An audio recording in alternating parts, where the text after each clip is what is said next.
Well, good morning. This is Barry Jones back at it again, Monday morning, April 22nd. This is Standards Plus History Academy. And we began last Friday discussing Conspirator number 2, which is organized crime. And of course, the overall series is the JFK assassination. We finished last week Conspirator 1, which is the deep state. If you remember the definition of the deep state, it's the national security apparatus and the corporations that feed it. And we went through quite a lengthy discussion about the military industrial congressional complex, all those corporations that depend on the national security apparatus, and the congressional uh, tit that feeds both, and including the agencies, CIA, FBI. And that's how we defined the deep state. Well, I think we spent about 2 weeks on the deep state, so quite a few episodes to refer back to if you want to check that out. And last Friday, we began organized crime, and we started with the discussion Friday of the Kennedy family, specifically Joe Kennedy Sr., and his relationship with organized crime during Prohibition, making money, smuggling Canadian whiskey across the Canadian border into Boston, into Massachusetts, to the East Coast on a larger scale. And of course, he did that in partnership with Frank Costello, who was nicknamed the Prime Minister of Organized Crime, operating out of New York, kind of the Hedley Dan Duke of the five families. And that's how he turned a small fortune into a large fortune and integrated himself into politics, specifically the Democrat Party, by donating and trying to legitimize his family's wealth. He turned that little side hustle into an ambassadorship in London and with designs on running for president after FDR's second term. FDR chose to run for a third term. And of course, we talked about Joe Kennedy and how he got sucked into the vortex of Neville Chamberlain's appeasement and kind of became persona non grata in America after that, especially after Hitler uh, took the appeasers for the fools that they were. And so his political career was over.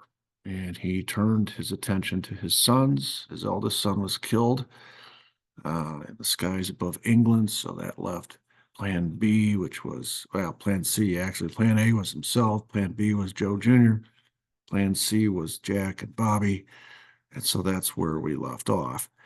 And Jack has just been, of course, he came back himself a war hero. His daddy informs him, you're going to run for Congress. He runs in 47. And in 52, he takes a step up, runs for Senate, wins re-elect in 58. And of course, the next big step for him is to run for president at 60. Still a young man, relatively speaking. But his dad is behind the scenes like Geppetto, pulling all these strings and making all this happen. Before we get into a very noteworthy event, which we'll talk about tomorrow, which is Daddy's attempt to help Jack secure the presidency in 60 by turning to some of his friends, his former friends. We need to talk about organized crime and where it stood during this period, because we're bringing these two entities together. The Kennedy family, and I gave you a little brief history of the Kennedy family and its relationship to different power structures. Now we want to talk about today organized crime and what was going on that front during the 50s. What would make a deal between the Kennedys and organized crime appealing when we get to 60 and the 60 election?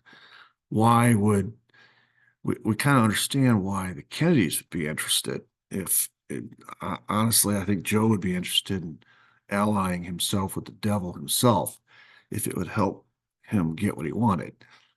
What was in it for organized crime? That's the question. So we want to kind of begin looking at some of the things that were going on with organized crime. Because, during Prohibition um, and even World War II, they they did quite well. So we're not that far removed from World War II. So why would they need the Kennedys going forward? What's going on that might force their hand or make it appealing? The 50s were hard on organized crime figures, generally speaking. We're going to see uh, a level of exposure that they are not used to. And of course, that was something that they were notoriously afraid of. They ran from exposure. They kind of wanted to play in the shadows, operate in the shadows, keep a low profile. 50s is going to put all of their business dealings on the front pages, all of their shenanigans on the front pages, and not even on the front pages. You see here this top picture. In the early 50s, there were a series of Senate hearings called the Kefauver, named after the senator from my state here, Tennessee, Estes Kefauver, um, conducting hearings on the goings on of organized crime in America. Of course, what's interesting is the top law enforcement officer in our country, uh, director of the FBI, Hoover, did not even believe there was organized crime, didn't believe there was a mafia, denied it and denied it constantly. Of course, in an earlier episode, we know why he minimized organized crime in America is because he was captured by it. He was under its thumb. He was in a relationship with organized crime figures. They had compromise on him. They had compromising information. In other words, they had blackmail information on him. So he ran around chasing other, you know, played cops and robbers with the John Dillingers of the world, and went after uh, uh, street gangs and things of that nature. But as far as organized crime was concerned, he always denied it. But the 50s is going to splash it across the front pages in such a way that even J. Edgar Hoover has to admit this is a lot bigger than I wanted to admit. And certainly the organized crime figures didn't want to admit it, uh, that they held this kind of power uh, in the shadows. So here you see, you could go watch at a movie screen the crime hearings and see for yourself these mysterious mafiosos as they're subpoenaed one by one, dragged in front of the Senate committee and asked these questions, and watch them squirm in those seats. And became must see, I would say TV, but it was more like it's like going to a movie. In 57, this is a picture of the famous Appalachian raid, the police raid. Uh, this is the end of the mafia getting together and having their big once a year meeting. Uh, all these cars attracted some attention. The uh, backwater town of Appalachian, and an alert local police officer radioed it in, started taking license plates numbers, and these license plates were all from all across the country. And so they had a raid, and we'll talk more about that raid as we go today. Oh my goodness, this was highly embarrassing and offensive to these mafiosos, these otherwise feared and respected men who were, last time people saw them in Appalachian, they were running into their woods in their three-piece suits trying to get away from cops. It's quite humiliating. And then you've got the McClellan hearings in the late 50s. And I've got pictured here two of its most prominent members. One, because he's the attorney of record for the McClellan Committee, Bobby Kennedy, right in the middle. He was a bulldog. And on the right, his brother, John Kennedy. And of course, knowing what we know about Daddy Joe, their father was not happy about either one of his sons participating in this racketeering committee. He knew what could happen. He's thinking down the road. He's thinking how organized crime is so intertwined with organized labor, and both are intertwined with the Democrat Party. Both his sons are Democrats. How are they going to run for high office if they make enemies of some of their biggest constituent groups? And of course, also in the back of his mind, he's thinking about how he made his money and who his friends are, if you really trace it back far enough, and how hypocritical it is for any Kennedy to be pointing the finger at an organized crime outfit. So this caused a real schism in the Kennedy family. As far as there was one instance when Bobby and his dad got in a terrific argument. I mean, a knockdown drag out about this. And Joe's biggest fear was you make too big enemies of these people. I mean, some of this is the cost of doing business. If you're a political figure, you got to put on a show. Everybody understands the show. But what if you really start trying to change things? What if you really start putting mafiosos in jail? What if you really start busting up their organizations? What if you really start hurting them? They won't sit there and just take it. And of course, Joe knows this. So there's a little bit of fear involved in this as well.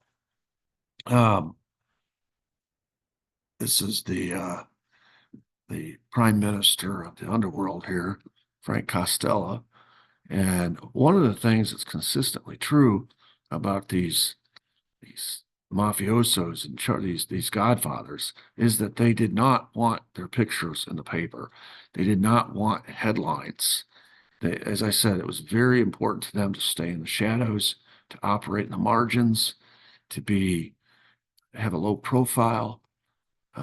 In their world, they were big figures, but in the larger world, they wanted to pull strings, push buttons, pay people to be the front people to do what they're bidding, but they always operated in the shadows. Well, the 50s is going to drag them kicking and screaming from the shadows into the light and expose them to a level of questioning and grilling and accountability they just weren't used to, and they didn't appreciate it.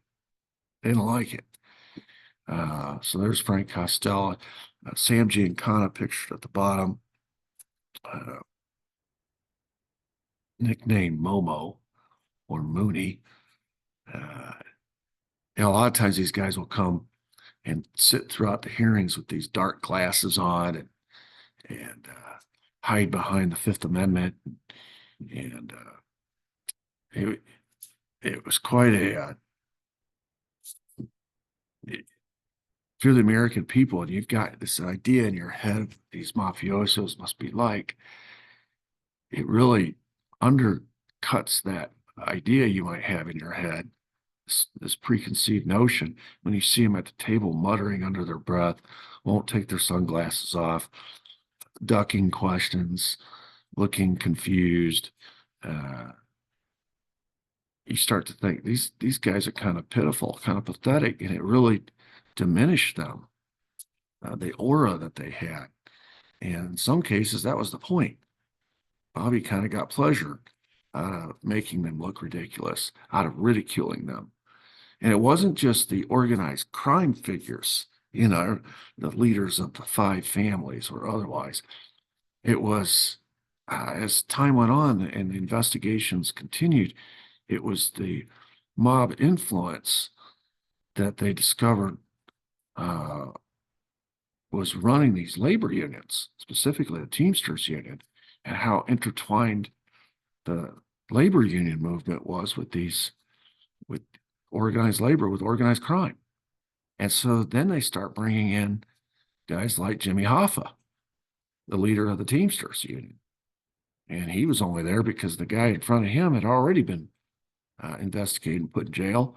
And so it created an opening, and he became the new guy. And then they discovered that he had all kinds of connections. In fact, the connections hadn't stopped, they'd actually grown under Jimmy Hoffa. The difference was Jimmy Hoffa was not like your typical organized crime figure who just sit there all demure and try to pass the time and get out of Dodge with as little damage done to his reputation as possible. Jimmy Hoffa was himself a bulldog and had a lot of the same temperament qualities as Bobby Kennedy. So when Bobby Kennedy would push Jimmy Hoffa would push back, and it would turn into some spectacular confrontations between Bobby Kennedy and Jimmy Hoffa, who was must-see TV. And this is that famous picture of Jimmy Hoffa. Whenever I show this in class, I use this as an example of nonverbal communication and how Jimmy Hoffa is communicating to Bobby while saying nothing. But everybody understood the communication. So no love lost. And of course, this entire time, Bobby's doing most of the questioning in this McClellan hearing committee anyway, towards the end of the 50s. But Jack's sitting right there next to him. And the McClellan hearings really set a course for what's going to happen in the run up to the 1960 election. And it established in the minds of the mafiosos a need. They had kind of worked hand in hand with the government during World War II. We'll see that in a later episode. In fact, they'd kind of been cast as maybe not publicly, but there was some appreciation for their efforts in World War II, what they had contributed to the war effort. They had actually contributed two very major contributions to the war effort, and they did it out of patriotism, and they kind of felt like they were owed some thanks for that. And now they're getting attacked by the government, and they're not happy about it. But they realize, the writing's on the wall. This is going to continue unless we do something about it. We need to do something to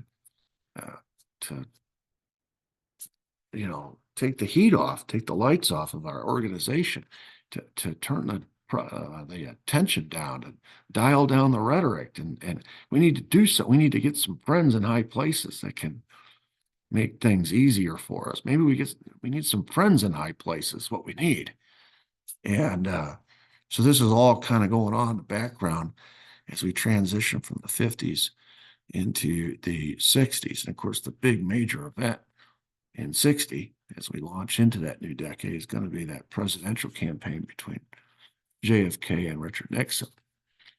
Now, on its face, before we get into this, let's just think about that for a second. You would think that the organized crime would make its bed in the Nixon camp going into 60, because Nixon was already there. This isn't a expose on Richard Nixon, but when we talked about Watergate, we discussed his long-standing organized crime ties. And of course, all of the covert operations that he'd been involved in as head of the 5412 committee during his time as vice president. And of course, a lot of those covert ops, especially as we get to the late 50s, involved mafia and their attempts to overthrow Castro. And so they already had sort of a relationship with the sitting vice president. You'd think they'd support him, no questions, especially when you consider who his opponent was, JFK, and how that meant a JFK administration would mean Bobby was involved in some manner, shape, form, and they hated Bobby because of his role in the McClellan committee. But Jack was on that McClellan committee too. So why on earth would organized crime even consider the idea, toss it around our heads, of supporting Kennedy in the 60 election? It just seems like a no-brainer that they're going to by default, they're going to support Nixon. That's their guy. He's already captured by them. And there's no work needs to be done there. Uh, Kennedys are their enemies. But there's a bigger picture here that we'll get into, and you got to be strategic in your thinking. And of course, no one ever accused the organized crime figures of not being strategic in their thinking. Above all else, they are survivors, and they're looking at their survival. So let's talk about the 50s here. First, the Kefauver Committee, and you know this is an effort by the government to expose the underbelly of the U.S. economy and how much of it was captured by these organized crime figures, and which is jacking up prices for regular consumers because they can, it was on one hand, their organized crimes influence over the docks, for example, in New York or San Francisco or New Orleans, whatever, wherever imports are coming into the country. The World War II was a revelation as to how much influence organized crime had over the docks. And I'm just using this as an example. And of course, them being able to control the docks meant them being able to control the prices of goods. And so they were artificially inflating the prices of things, taking a cut, obviously, for themselves and their own organization. And, there was this concern amongst the government that organized crime was too powerful. And they were trying to cut it down to size a little bit. And so they start hauling in these mobsters, Frank Costello being the primary target originally because he's the most powerful.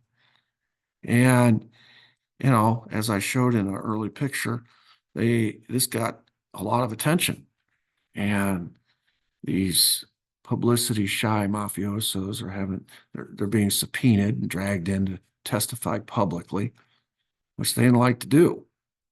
And television is just becoming a thing in America. It's becoming real popular in the 50s, movies. And so people want to see this stuff. It's interesting. And so scores of people are paying money to go see it at a movie theater, watching it on television. And it's exposing something to the American people, to the society at large, something that we just weren't really. I think there was a suspicion that there was some underworld figures that were operating in our midst, but to the extent that they were, we didn't know. And of course, when you have J. Edgar Hoover saying there's no such thing as a mafia, there's no such thing as an organized crime syndicate in our country, that's all overblown. That's myth. And now he even has to admit publicly, yes, that there is, and that was a big moment because in the 50s there was a lot of esteem for the FBI and for J. Edgar Hoover, and people trusted a government figure such as himself when it came to crime fighting, and whatever he said was gospel.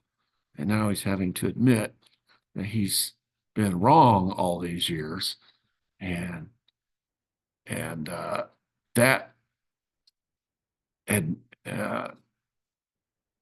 concession by J. Edgar Hoover, and combined with what people were watching in the movie theaters and on their televisions, reading in the papers, resulted in pressure being applied to Congress to go after these guys, these hoodlums.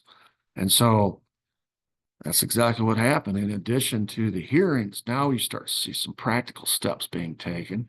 The Justice Department formed a racket squad, which was focused specifically on racketeers, which was a way to describe these organized crime figures. In other words, a squad that was intended solely on going after organized crime figures. So now they are on the government's radar screen, and this is not good. And they know that. Then there's a new law that comes out known as the Racketeer Influenced and Corrupt Organization Act. This is otherwise referred to as RICO, which is an expansion of power to government prosecutors to go after mobsters, to not have, you don't have to, the burden of proof has been changed, and you don't have to prove necessarily that Frank Costello gave the order or that there's a criminal organization that's operating under his control. If you can prove that using second and third hand links and testimony and ties that create this conspiracy that he's in charge of, you don't have to necessarily convict him personally of each and every crime. You can just convict him of this conspiracy to commit all these crimes, this bundling of crimes. And now the punishment is much greater, that the prison terms are much longer. Whereas in the past, a mafioso might face 5 years after parole, after probation, maybe just 2.5 years of prison time, which was nothing. Now it could be 50 years, 60 years. That's a whole different ball of wax, which, when folks are facing longer prison terms, they're more prone to flip and testify against the mafioso, against the Godfather. And so this long tradition of omerta, of silence, all of a sudden gets tested by these new powers that the government has to prosecute these organized crime figures. So that all comes about in the early 50s. And then we fast forward to 57, and this is that event that takes place in upstate New York, Appalachian. And this was a summit that the organized crime families spread out across the country. I've got a map here showing, what they did is they just went through the yard outside this house where they found all these cars, and they wrote down the states of all these different license plates. And they were able to determine that there were mafiosos from all these different places, faraway places, as you can see, from Boston up in the Northeast all the way down to Los Angeles and San Francisco and Sacramento and California, and a cross section of the country in between. And they're all meeting in upstate New York. So they've driven some cases a long ways to be at this summit. This is a pretty standard operating procedure. There are over 100 of the most important mafia figures in the United States, Canada, and Italy. So even the home country and Canada, they came down from the north, and they're all meeting at Joe the Barber's house and in upstate New York. And they got their drivers, and their drivers are all sitting out there taking care of the cars, the vehicles, and the police show up, and they decide to raid the summit. They're suspicious. What's going on with all these beautiful cars all coming into our small town at the same time? And so they have this raid, and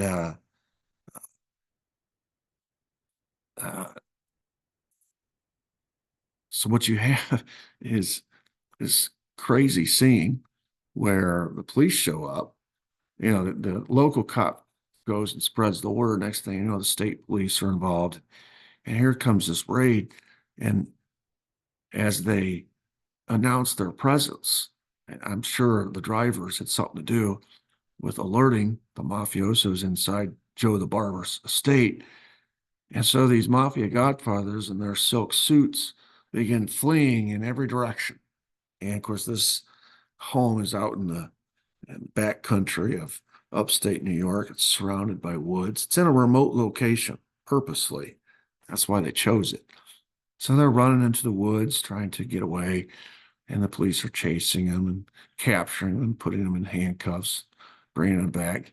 And it just turned into a highly embarrassing, kind of a comical event. And it's one of the reasons why organized crime doesn't do those summits anymore. They decided that's not a good idea, where we're all together in one central location. Makes us a big, juicy target.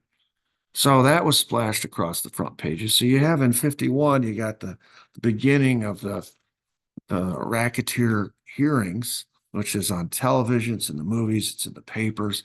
The guys are being called in front to testify. As a result of that, J. Edgar Hoover has to admit that organized crime does exist.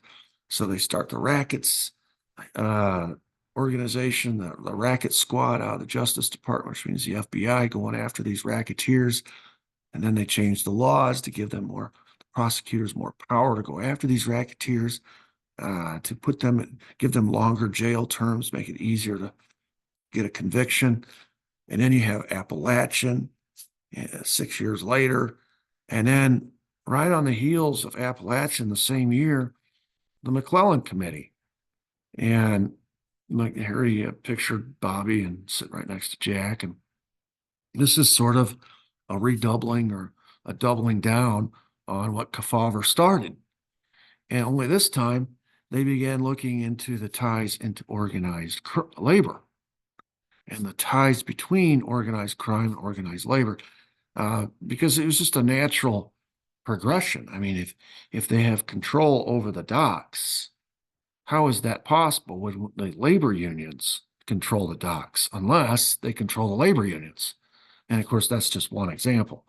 And what they start to learn, what we start to learn as American people, is that the organized crime and organized labor are like two heads of the same coin. I know I always use that expression, but basically what I'm saying is uh, they're in bed together, they're in cahoots. Uh, and especially when you get to the Teamsters, uh, they are starting to learn that the Teamsters is operating like a bank for especially the Chicago outfit, as it is trying to expand into Las Vegas and build hotels and casinos and things of that nature. These organized crime figures like Samji and Khan can't just go to the bank and borrow money. Uh, they're an illegitimate business enterprise. And so they don't do taxes, for example. They don't pay taxes. So uh, they need to, their source of income has to come from somebody who's willing to deal with an illegitimate enterprise, as long as the price is right. Now, the Teamsters were sitting on a huge pot of gold called the pension fund. And Jimmy Hoffa was willing to be the bank for the Chicago outfit to build its hotels and casinos out in Las Vegas. And of course, this is highly illegal. And so, Jimmy Hoffa all of a sudden becomes a partner. Teamsters Union is now a partner in organized crime. So uh, he has a vested interest in organized crime doing well, because they're on the hook for all this money that they owe the Teamsters. And of course, the Teamsters want to be paid back. Jimmy Hoffa wants to be paid back. So all of a sudden, you have the Teamsters Union, which was one of the largest unions in our country, in bed with organized crime, doing business together, sort of becoming partners. There's a kind of the line between organized labor and organized crime got real fuzzy. There didn't seem to be a line. And so Bobby especially starts focusing in on the Chicago outfit, and Sam Giancana, the leader of that outfit, wanting to kind of get to the bottom of this arrangement, this business arrangement between the Teamsters and the Chicago crime syndicate. So that means Jimmy Hoffa is going to get hauled in. And this leads to the series of confrontations where Jimmy Hoffa plays it off. Hey, I'm just a working man. I represent a bunch of working men. We work for a living. I don't know what you're talking about, all this work. And there wasn't a paper trail, and it was impossible to get anybody to testify against either one of them. They're very powerful, each in their own right. But it wasn't for lack of trying. And boy, the Kennedy brothers, especially Bobby, put the Chicago outfit specifically on the front pages, and Jimmy Hoffa and the Teamsters as well, and just hauled them in day after day after day for more and more uh, testimony, more and more grilling and questions. And you know, Jimmy Hoffa, uh, some of these confrontations, I told you he was confrontational. He didn't run from uh, what he did. You know, he says, sure, we loaned money to build hotels and casinos in Las Vegas. So what? Las Vegas borrowers were good customers. And his point in saying that is my job is to make money for my union. And if I can, right now I've got this money sitting in these interest drawing accounts, these banks making 5%, let's say. What if I can loan that money out and make 10%? Then it's just good business. I'm doing what I'm paid to do, which is make money for my workers, for the Teamsters union. And so what? They're good customers. I don't really care what they're up to. What they do on their own time is their own time. My thing, his thing was, I'm just making money. Teamsters. What Bobby wanted to know was, are you paying taxes on it, for example, or is this money being used for illegal activities? He's trying to get to find the illegal shenanigans that are going on. Jimmy Hoff is saying it's just business. It's just business. And when he was questioned about him being questioned, he said, quote, "I'm no damn angel. I don't apologize. You take any industry and look at the problems they ran into while they were building it up, how they did it, who they associated with, how they cut corners. The best example is Kennedy's old man." And this is what really rubbed Hoffa the wrong way. He said, basically what he's saying is, these two whippersnappers are questioning me when their old man made all his money. They might want to go back and look at how their family got the money that they got. They might want to go back and look and see what their old man was involved in and what he did to put them on the map. The only reason they're sitting in those seats on those high horses that they're sitting on right now is because Daddy Joe made money through the same Chicago outfit that I'm now making money. And they want to rake me over the coals. Why don't they rake their old man over the coals?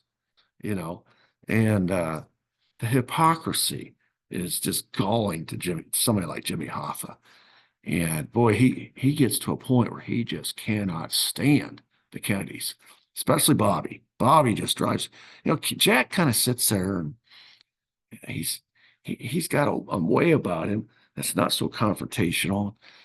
You kind of get the impression sometimes that Jack just kind of went along.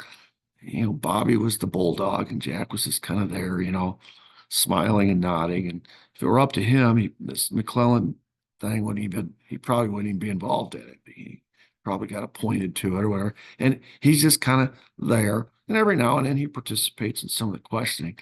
But Bobby's the one that's going after everybody. Bobby's the one that's grilling them and insulting them to their face and the questioning. And that's the one they really can't stand.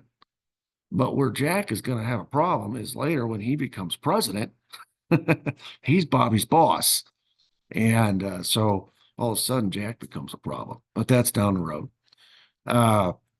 So anyway, I told you that Bobby had this habit. He liked to goad some of these mafiosos and insult them and try to ridicule them and sort of poke fun at them and crack their veneer and here's Sam Giancana sitting there with his dark glasses on. And there was this interaction between Bobby and Sam where Sam just kind of laughed about some of the questions that Bobby was asking. He wouldn't answer anything, and Bobby's getting frustrated. So he says, and this is on live television, the American people are watching this. I'm sure the Chicago outfit, everybody involved in it's watching that as their boss is being raked over the coals.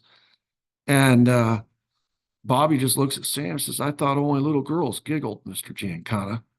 And it's not a very common occurrence for anyone in public to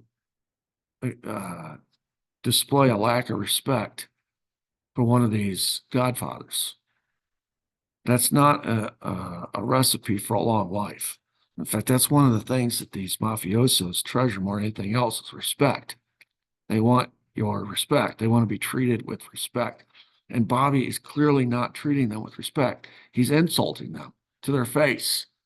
And because he's hiding behind the protection of the U.S. government, you can get away with it. Can't do anything to Bobby. If this was anybody else on the street, that guy would be disappeared by noon tomorrow, probably in a very terrible way to send a message. But you can't do anything to Bobby. And it just infuriated Sam Giancana. It infuriated Jimmy Hoffa. It infuriated Carlos Marcello. It infuriated Santos Trafficante. It infuriated Frank Costello. It just infuriated these men. They're used to be treating with deference. They're treated with deference and respect. They're treated like little emperors. They have organizations. If you look at the Chicago outfit during the days, the heyday of Prohibition, we talked about this. Al Capone organization brought in more money than the U.S. government did in any given year. And he had more government employees on his payroll than the largest corporations in our country had employees. He owned them all. These are all bought and paid for politicians. And now they're running into some politicians that aren't bought and paid for, but have their own sordid past histories. But they're being forced to sit there and endure these lectures. And they don't appreciate it. They're just not, these are not happy times for organized crime, the 50s.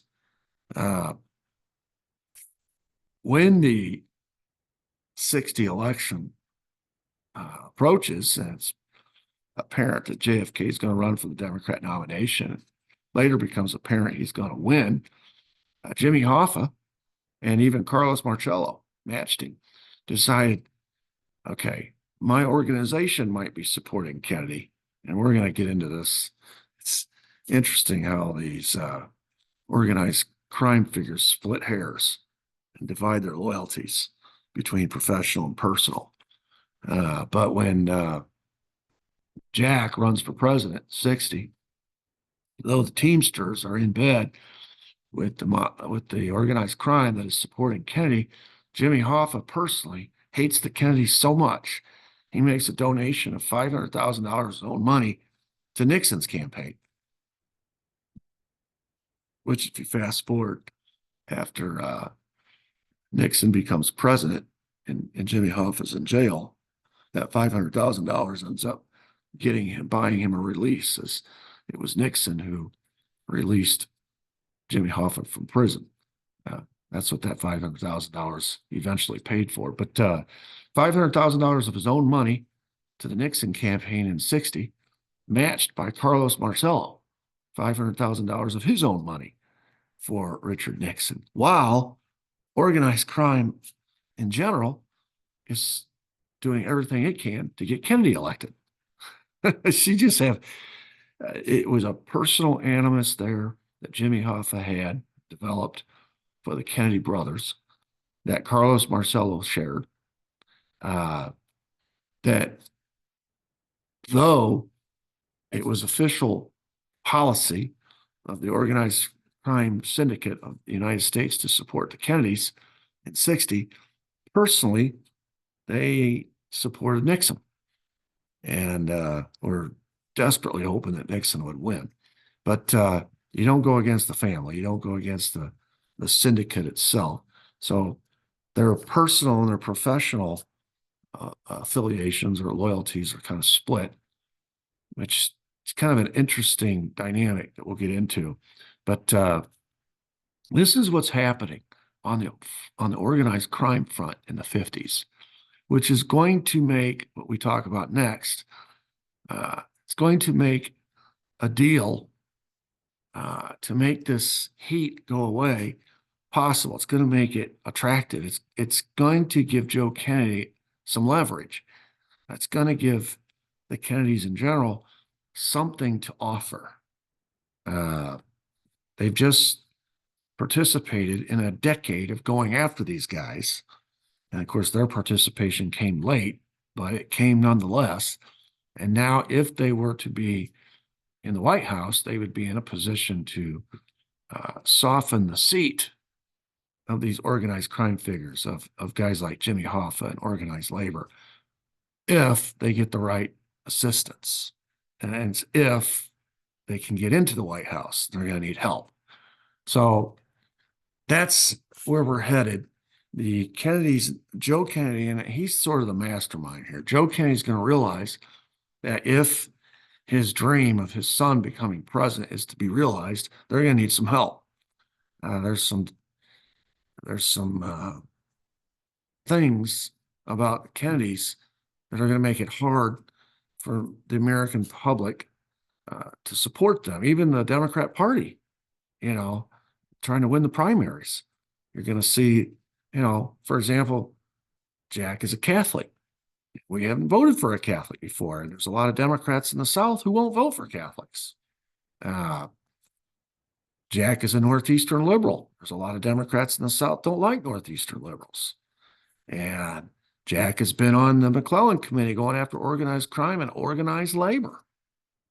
And of course, we all know organized labor was a big constituent of the Democrat Party. How in the world is he going to make a case to all these unions to support him in 60 over another Democrat candidate who hasn't been going after organized labor? He's got some, headwinds that Joe Kennedy knows he's going to have to finesse. And so they're going to need help, is what I'm saying. And on the other hand, organized crime, organized labor needs help. They, in and of themselves, don't have the capacity to make these problems go away. I guess they can deal with them later, but that's messy. That means violence, and that even brings in more heat, more attention. What they need is somebody high up at who has political power, clout, that could make all this go away. And so their choice is going to be either Nixon or Kennedy in the 60 election. And it's fascinating. On its face, as I said earlier, it would appear to be an easy choice. You just go with the horse that you already know, that you already own, that you already control to a certain degree. The unknown, especially because he's been an adversary in the past, does not seem like a rational choice at all. And yet, ultimately, that's the choice they made. So that's where we're going with this, is how in the world that happened. And what I really wanted to do in these first 2 days as we get into this organized crime part of the series is lay it out, the backstory, how the Kennedys even had a relationship with organized crime figures, which we did Friday, and then what was going on in the 50s with organized crime, which we did today, which would make a potential marriage in 1960 going forward between these two entities even possible. And so that's where we're headed next. So that's it for today. That's episode 81. Feel free to check out my website, sphistory.com. I am a U.S. history teacher, high school, and I have put a lot of content on my website. If you homeschool your kid, you're looking for a U.S. history teacher or a world history teacher or a government teacher, or you just want to take a course in the JFK assassination, I have all those options available. Also just content, if you want to do it yourself, books, blogs, etc., etc. Also, feel free to subscribe to this channel, and it's free. And also give me a thumbs up and hit the notification bell. And until tomorrow, hope everybody has a good day. Thank you.